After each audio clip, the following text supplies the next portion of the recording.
அனைவருக்கும் வணக்கம். Astro mind therapy அன்புள்ளங்கள் அனைவரையும் இந்த புதிய வீடியோவில் சந்திப்பதில் பெரும் மகிழ்ச்சி அடைகிறேன். இந்த வீடியோவோட தலைப்பு அஸ்தங்க குருவின் அதிரடி ஆட்டம் அப்படிங்கிற தலைப்பில் தான் பார்க்க போகிறோம். மீண்டும் தலைப்பை சொல்கிறேன், அஸ்தங்க குருவின் அதிரடி ஆட்டம். இப்போ இந்த குரு பகவான் வருகிற 17/7/2026 அன்று அஸ்தங்கதம் அடைகிறார். தட் இஸ் சூரியனிடம் அந்த பவரை ஒப்படைக்கிறார். தட் இஸ் சூரியன் வழியில் இவர் மங்கி விடுவார், ஒளிந்து கொள்வார். ஸோ அந்த மாதிரி எது வரைக்கும் அப்படின்னா கிட்டத்தட்ட 13/8/2026 வரைக்குமே அவர் அஸ்தங்கத கதியில் தான், அஸ்தங்கத்தில் தான் பயணிப்பார். அவருடைய முழுமையான இதை பண்ண முடியாது. சூரியன்கிட்ட தான் தன்னுடைய பவரை கொடுத்துட்றார், தன்னுடைய பலன்களை கொடுத்துட்றார். இது எப்படி இருக்கும்?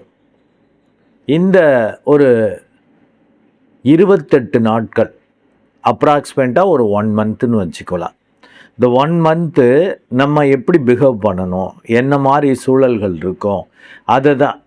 இப்போ குரு பகவான் அப்படின்னு எடுத்துட்டாலே அரசனுக்கே ஆலோசனை கொடுக்கக்கூடிய ஒரு கோள், மந்திரி அப்படிம்பாங்க. இவருக்கு அறிவு அதிகம் இருக்கும், அரசனுக்கு அதிகாரம் இருக்கும். அவர் எதுக்கும் கேட்டுக்குவார் மந்திரிகிட்ட, என்ன ஏதுன்னு விவரம். ஏன்னா அறிவாளி மந்திரிங்கிறப்ப.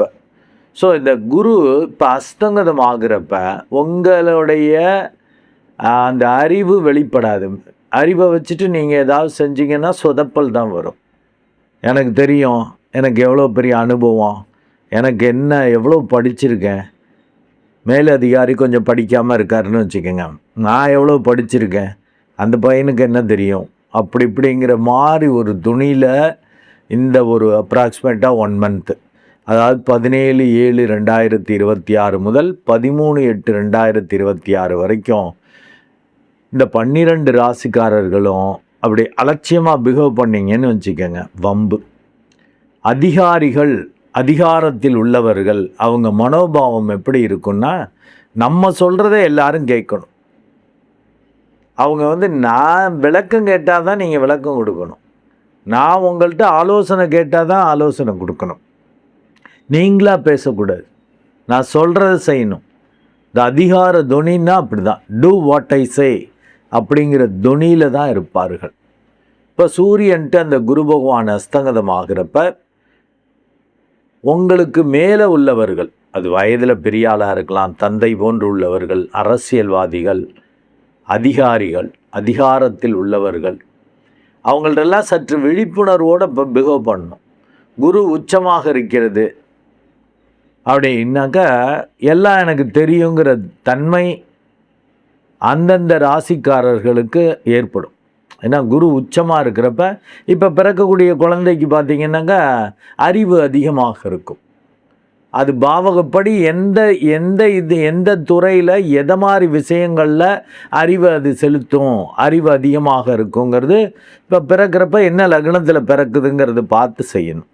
பொதுவில் இந்த குரு பகவான் உச்சமாக இருக்கும் பொழுது அறிவு மேலோங்கி இருக்கும், ஒரு விஷயத்தில் டீப்பாக போகக்கூடிய தன்மை இருக்கும். அதனால் இப்போ பிறக்கக்கூடிய குழந்தைங்க பயங்கர அறிவாளியாக பிறப்பாங்க. அது ப்ராப்பராக குருவுக்கு ஒத்து வரக்கூடிய லக்னங்களாக சூஸ் பண்ணிட்டாக்கா சூப்பராக இருக்கும் குழந்தை பிறக்கிறது, இந்த சிசேரியன் மாதிரி பண்ணுறதுக்கு. ஸோ அந்த லக்னத்துக்கு குருக்கு ஒத்து வர லக்னம் அப்படின்னா தான் எஃபெக்டிவாக இருக்கும். இப்போ குரு பொதுவில் உச்சமாக இருப்பது அறிவு மேலோங்கி இருக்கக்கூடிய தன்மை. ஆனால் இப்போ 17/7/2026 சூரியன் இடப்பெயர்ச்சி ஆகி அங்கே வந்து குருவோட அந்த அறிவை மழுங்கடிப்பார். உனக்கு எல்லாம் தெரியட்டும், நான் சொல்கிறது செய்ய, இதை ஒண்டி செய்ய, தேவையில்லாமல் பேசாத, எக்ஸ்ட்ரா செய்யாத அப்படின்னு மேலே உள்ளவங்க, நான் சொன்ன மாதிரி வயசில் பெரிய ஆள், தந்தை போன்று உள்ளவங்க, அவங்கெல்லாம் உங்களை அதிகாரிகள், அவங்கெல்லாம் டைரக்ஷன் கொடுப்பாங்க. நீங்கள் இல்லை இதுதான் கரெக்டு, எனக்கு தெரியும் அப்படின்னு எதிர்த்து பேசிக்கிட்டு இது பண்ணால் அது அதிகாரிகளுக்கு பிடிக்காது, மேலே உள்ளவங்களுக்கு பிடிக்காது. இப்போ தந்தை போன்று உள்ளவர்கள், அரசியல்வாதிகள், அவங்கள்ட்ட போய் எதிர்த்து பேசுனீங்கன்னாக்கா அவங்களுக்கு கோபம் வரும். நீங்கள் சொல்கிறது ரைட்டாகவே இருந்தால் கூட ஒரு மேலதிகாரி ஒரு விஷயத்தை சொல்கிறாரு அப்படின்னா ஃபஸ்ட் எடுத்ததும் ஒபே த ஆர்டர் தான். நீங்கள் நான் சொல்கிறத நீங்கள் கேட்டுருந்தோம். அதுக்கப்புறம் நீங்கள் அது செய்கிறப்ப ப்ராக்டிக்கல் டிஃபிகல்ட்டிஸ் வர்றது அது இதை நீங்கள் அப்புறம் சொல்லலாம். அதில் லாஸ் ஆனாலும் பரவாயில்ல, நான் சொல்லிட்டேன்ல செய் அப்படிங்கிற மனோபாவம் தான் இந்த அதிகாரத்தில் உள்ளவர்களுக்கு இருக்கும். நீங்கள் போய் உங்கள் அறிவை காட்டி கிளாஷ் பண்ணக்கூடாது. ஏன்னா பொதுவாகவே குரு அறிவு அதிகமாக இருக்கும். சுப கோள்களுக்கு புத்தி அறிவு இதெல்லாம் தான் நல்லபடியாக வேலை பார்க்கும். அவங்க களத்தில் இறங்கி வேலை பார்க்க முடியாது. அவங்க மற்றவங்கள அந்த அறிவை வச்சுக்கிட்டு புத்தியை வச்சுட்டு வேலை வாங்குவாங்க, அவங்கள பயன்படுத்துவாங்க. இது குருவாக இருப்பதால் மேலே உள்ளவங்களுக்கும் ஆலோசனை கொடுக்கக்கூடிய தன்மை. அதுவும் அவங்களா கேட்டால் தான் இப்போ கொடுக்கணும். நீங்களா போய் வாண்டடாக சம்மன் இல்லாமல் ஆஜரானீங்கன்னா அது ஆபத்து. அந்த இதை இந்த இன்ட்ரோடக்ஷனில் நான் சொல்லிக்கிறேன். மேலே உள்ளவங்க சொல்கிறத 12 ராசிக்காரர்களும் அப்படியே அக்செப்ட் பண்ணணும். இதுதான் தெரியுமா சார்னா இப்போ கடுமையாக அக்செப்ட் பண்ணணும். உங்களுக்கு கூட இதுவரைக்கும் இருந்தவர் ப்ரொமோஷனில் போயிருப்பார், இல்லை உங்களுக்கு கீழே உள்ளவரே ப்ரொமோஷனில் இருப்பார். ஒரு ஃப்ரெண்ட்லியாக கேஷுவலாக பேசுகிறது தேவை இருக்காது. அது தேவையில்லாமல் மறைமுக வில்லங்கங்கள் பிரச்சனைகளை ஏற்படுத்தும். அந்த ஒரு விழிப்புணர்வை இந்த அஸ்ட்ரோமைண்ட் தெரபி அன்புள்ளங்களுக்கு கொடுத்துடணுங்கிறதுக்காகத்தான் இந்த வீடியோ. இப்போ இந்த 12 ராசிகளுக்கும் என்ன மாதிரி அறிவுறுத்தல் கொடுக்குறேன் அப்படிங்கிறத நீங்கள் கவனத்தில் வச்சுக்கணும். இப்போது விருச்சிக லக்னம் அண்டு விருச்சிக ராசி அன்புள்ளங்களுக்கு இந்த அஸ்தங்க குருவின் அதிரடி ஆட்டம் என்ன மாதிரி விளைவுகளை ஏற்படுத்த போது அவர்களுக்கான அறிவுறுத்தல்கள் என்ன அப்படிங்கிறத இந்த வீடியோவில் பார்க்க போகிறோம். விருச்சிக லக்னம் அண்டு விருச்சிக ராசி அன்புள்ளங்களுக்கான அறிவுறுத்தல் என்பது அதிகாரத்தில் உள்ளவர்களால் ஆச்சரியம் வரும். மீண்டும் உங்களுக்கான அந்த தலைப்பை அறிவுறுத்தலை கொடுக்குறேன். அதிகாரத்தில் உள்ளவர்களால் ஆச்சரியம் வரும். இப்போ தலைப்பில் எந்த புரிஞ்சிருக்கலாம், நீங்கள் எதிர்பாராத விஷயங்கள், நன்மைகள், அதிர்ஷ்டங்கள் அதிகாரத்தில் உள்ளவர்களால் கிடைக்கும். ஆச்சரியமாக இருக்கும். நம்மளுக்கு இது மாதிரி நடக்குதா, நம்மளுக்கு இந்த பதவி வருவா, நம்ம கேட்காமையே இது மாதிரி கொடுக்குறாங்க, நம்ம கேட்காமையே மதிக்கிறாங்க, கேட்காமையே நல்லது நடக்குது அப்படிங்கிற மாதிரிலாம் ஒரு நல்ல சூழலை இந்த குரு பகவான் ஏற்படுத்துவார். ஏன்னா உங்களுக்கு அவர் முழு சுபர், 2-5 குடையமை உச்சமாகிறான். எங்கே? 9ஆம் இடத்துல. ஒரு புதிய இடத்துல போய் சாதிக்கிறவன் தான் ஓடி போனவனுக்கு 9இல் குருன்னு. ஒன்றுமே இல்லாமல் அங்கே வேற ஒரு இடத்துக்கு போயிட்டு அங்கே போய் எஸ்டாப்ளிஷ் பண்ணுறது, பெரிய ஆள் ஆகிறது, அந்த மாதிரிலாம். என்ன அவர் அஸ்தங்கதம் ஆகிறதால அதிகாரத்தில் உள்ளவர்கள்ட்ட பிரச்சனை வேண்டாம். ஏன்னா அதிகாரத்தில் உள்ளவர்களால் தான் ஆச்சரியமான நன்மைகள் உங்களுக்கு நடக்க போகுது. நீங்கள் திமிரா, ஏன்னா 1, 5, 9 இருக்கக்கூடிய கோள்களோட பர்சனாலிட்டி அதிகமாக வரும். இப்போ 9 சூரியன் இருக்கிறப்ப நீங்கள் திமிரா பிஹேவ் பண்ணிங்கன்னா வம்பு. பெரியவங்களை தந்தை போன்று உள்ளவர்கள், அரசியல்வாதிகள், அதிகாரத்தில் உள்ளவர்கள், அவங்கள அலட்சியப்படுத்தினீங்கன்னா, நீங்கள் ஒரு பெரிய ஆள் மாதிரி பேசுனீங்கன்னா வம்பு. பேசுகிறதுக்கான வாய்ப்புகள் மிக அதிகம். வெடுக்குன்னு தேல் மாதிரி கொட்டுறதுக்கான வாய்ப்பு உண்டு. ஏன்னா உங்கள் லக்னாதிபதியே 7ஆம் இடத்துல உட்காந்து உங்கள் லக்னத்தை பார்க்குற. ஆக மற்றவங்க சூழலோடு இணைந்து செயல்பட்டாதான். வெடுக்கு துடுக்குன்னு பேசி கெடுத்துடக்கூடாது. ஏன்னா உங்களுக்கு 3-4 கூடைய அந்த சனி பகவானும் 5ஆம் இடத்துல இருக்கார். அது மந்தத்தனம், டல்லு, சோம்பேறித்தனம், அறியாமை வெளிப்படுவது போல ஏதாவது பண்ணுறதுக்கான வாய்ப்புகள் உண்டு. அண்டு 8-11 கூடையவனும் ஆட்சியாக இருக்கான். லாபம் கிடைக்கும் பங்குதாரர்கள் வழியாக. ஆனால் அவன் வக்ரம் பெற்று போயிருக்கான், அஸ்தங்கதமும் ஆயிருக்கான். வக்ரம் பெற்ற கோள் ஒரு குடிகாரரை போல் பிஹேவ் பண்ண வைக்கணும்.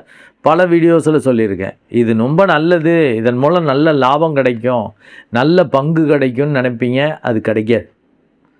இது டேஞ்சர், இது பயம், இது குழப்பம், இது சரி வராது, கண்டிப்பாக விரயமாயிடும் அப்படின்னு பயப்படுற மாதிரி இதில் நல்லது நடக்கும். இப்போ பயப்படுற மாதிரி இதை நீங்கள் செய்ய மாட்டீங்களே. ஸோ அந்த மாதிரிலாம் வாய்ப்புகள் உண்டு. அதனால் கண்டிப்பாக மெடிடேட் பண்ணிக்கணும். அப்போ தான் தைரியமாக நம்ம கரெக்டாக இருக்கோம், கரெக்டாக செய்கிறோம்ல, கடவுள் நல்லது தான் பண்ணுவார். உண்மை தான் ஜெயிக்கும், நியாயம்தான் வெல்லும். அப்படி இப்படின்லாம் ஒரு நம்பிக்கையோடு களத்தில் இறங்கிடுவீங்க. ரொம்ப நல்லா இருக்கும். 10ஆம் இடத்துல சந்திரன் இருக்கிறது, 10ஆம் இடத்ததிபதி 9ல் இருக்கிறது, சூரியன் சந்திரன் 9, 10 பரிவர்த்தனை ஆயிருக்கு. தர்ம கர்மாதிபதி யோகம் வெளிப்படும். அதனால தான் அந்த திறமையை பார்த்துட்டு தான் அதிகாரத்தில் உள்ளவர்கள் உங்களுக்கு ஆச்சரியம் கொடுக்குற மாதிரி சஸ்பென்ஸாக நல்ல விஷயங்களை செய்வார்கள். அந்த 10ல் கேது இருக்கிறப்ப மெடிடேட் பண்ணலன்னா கிறுக்குத்தனம் பண்ணி ஆராய்ச்சி பண்ணி கெடுத்து விட்ருவீங்க, வெடுக்குன்னு பேசி கெடுத்து விட்ருவீங்க. ஏன்னா அந்த கேதுங்கிறது நிழல் செவ்வாய் போல். நிஜ செவ்வாய்னா மோடுமுட்டி, அதை உங்களை மோடுமுட்டின்னு தான் சொல்லுவேன். டென்ஷன் பார்ட்டி, செஞ்சுட்டு ஃபீல் பண்ணுறது, பேசிட்டு ஃபீல் பண்ணுறதுங்கிறது வாடிக்கையாக இருக்கும். பட் கேது 10ல் இருக்கிறப்ப தேவையற்ற விஷயங்களை விட்டுட்டு தேவையில்லாததுக்கெல்லாம் ஆராய்ச்சி பண்ணிக்கிட்டு பயந்துட்டுருப்பீங்க. அப்புறம் உங்களுக்கு எப்போ கோவம் வரும்னே தெரியாது. அப்படியே சைலண்ட்டாக இருக்கிற ஆள் மாதிரி தான் இருப்பீங்க. உள்ளுக்குள்ளே யோசிச்சுட்டு இருக்கிறதால ஏதாவது டிஸ்டர்பன்ஸ் வந்துச்சுன்னா படார்னு திட்டி விடுவீங்க, அடிச்சு விடுவீங்க, தூக்கி போட்டு உடச்சிருவீங்க. இந்த மாதிரிலாம் பண்ணுவீங்க. கம்பல்சரியாக மெடிடேட் பண்ணால் தான் தப்பிக்கலாம். இல்லாட்டி செவ்வாயும் கேதுவும் காரியத்தை கெடுத்து விட்டுருவார். சனி பகவானும் அறியாமையை வெளிப்படுத்தி கெடுப்பாங்க. பெரிய அளவுக்கு லாபம் கொடுக்கக்கூடிய லாபாதிபதி ஆட்சி வக்ரங்கிறது உச்ச பலனை கொடுக்கணும். அவர் அஸ்தங்கதம் ஆகிறதால மேலே உள்ளவங்கள்ட்ட பகைச்சிட்டிங்கன்னா இப்படி பங்கு கிடைக்கும், லாபம் கிடைக்கும். மேலே உள்ளவங்கள்ட்ட பங்குதாரராக ஒரு ஜாயிண்ட்டாக ஒரு இணைவாக ஒரு முறிவு பிரிவு வராதபடி நடந்துக்கிட்டால் தான் நம்மளுக்கு கிடைக்கும். அதனால தான் அதிகாரத்தில் உள்ளவங்கள்ட்ட வச்சுக்கக்கூடாது. தர்ம கர்மாதிபதி யோகமும் சூரியன் யார் உங்களுக்கு 10ஆம் இடத்துல இருக்குது, மேலே உள்ளவங்க. சந்திரன் உங்களுக்கு பூர்வ பாக்கியாதிபதியாகவும் வரார், அதுவும் அரச கோள் தான். சந்திரன் அந்த இது இருக்கிறவங்க லீடராக இருப்பாங்க. டூ வாட் ஐ டூன்னு இறங்கி வேலை செஞ்சு மற்றவங்கள வேலை வாங்குறது. இதே சூரியன் இருக்கிறவங்க இறங்கெல்லாம் வேலை செய்ய மாட்டாங்க, ஆர்டர் பண்ணுவாங்க. டூ வாட் ஐ செய்யு, சொல்கிறத செய்யு. ஸோ 2 பரிவர்த்தனை ஆகிறப்ப 2த்தையுமே காட்டுவீங்க. தேவையான இடத்துல காட்ட முடியும். கீழே உள்ளவங்கள்ட்ட அதிகாரத்தையும் மேலே உள்ளவங்கள்ட்ட அன்பு, அந்த லீடர்ஷிப் குவாலிட்டியும் உங்களால் காட்ட முடியும். அதனால் தர்ம கர்மாதிபதி யோகம்னா நீங்கள் செய்யக்கூடிய வேலை தொழில் ரீதியாக புகழோடு அந்தஸ்து மரியாதையோடு லாபம் கிடைக்கும். ஏன்னா லாபாதிபதி நல்லா இருக்கார். 8ல் போய் இருக்கிறதால எதிர்பாராமல் தான் கிடைக்கும், இல்லை பங்குதாரர்கள் வழியாக தான் கிடைக்கும். சொல்லி அடிக்க முடியாது. அதனால தான் மெடிடேட் பண்ணிக்கணும். இல்லாட்டி அறியாமையால் விட்டுட்டிங்கன்னாலும் வம்பு. ஓவர் கான்ஃபிடென்ட்டில் மேலே உள்ளவங்கள்ட்ட பகைச்சிக்கிட்டாலும் வம்பு. நீங்கள் அது செய்கிறதுக்கான வாய்ப்பு உண்டு. ஏன்னா காலப்புருஷ தத்துவப்படி 8வது ராசியாக வர்றதால உங்கள் கண்ட்ரோலே உங்கள்கிட்ட இருக்காது. அதுதான் நான் சொல்லி திட்டுவேன், வேணும்னு சிம்பிளாக கிண்டலாக பைத்தியம் மாதிரி நீ இஷ்டத்துக்கு மற்றவங்க உணர்வுகளை பற்றியே கவலை இல்லாமல் இஷ்டத்துக்கு படுத்து இஷ்டத்துக்கு எந்திரிச்சு அவங்க இஷ்டத்துக்கு தான் செய்வாங்க. நல்ல புத்திசாலிகள் தான். ஏர்லி மார்னிங்லாம் ஏஞ்சி செஞ்சாங்கன்னா மிராக்கிள் யோகிகள் ஞானிகள் போல் மாறிடுவாங்க. அதான் விருச்சிகத்தையே சொல்லுவானே, ஏதாவது பிரச்சனை பண்ணி அடிதடி சிக்கலில் மாட்டி ஜெயிலுக்கு போகிற ஆளும் இருக்கும், பெரிய பதவியிலையும் இருக்கும். ஒரு கம்பெனியோட பெரிய போஸ்ட்டு, அரசியலில் பெரிய உச்ச ஆள், அப்படி ஒரு தன்மையும் இருக்கும். 2 எண்டும் இருப்பீங்க.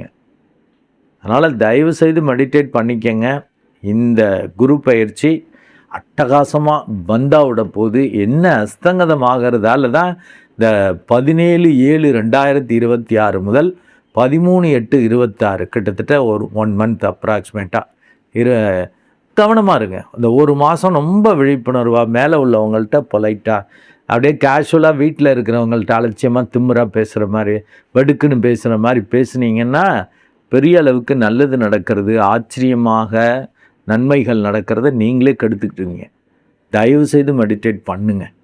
நீங்கள் பண்ண மாட்டீங்க. இஷ்டத்துக்கு படுக்கிற ஆள், இஷ்டத்துக்கு எந்திரிக்கிற ஆளுங்கிறப்ப வம்பு. மெடிடேஷன்னா ஒரே இடம் ஒரே நேரத்தில் பண்ணணும்.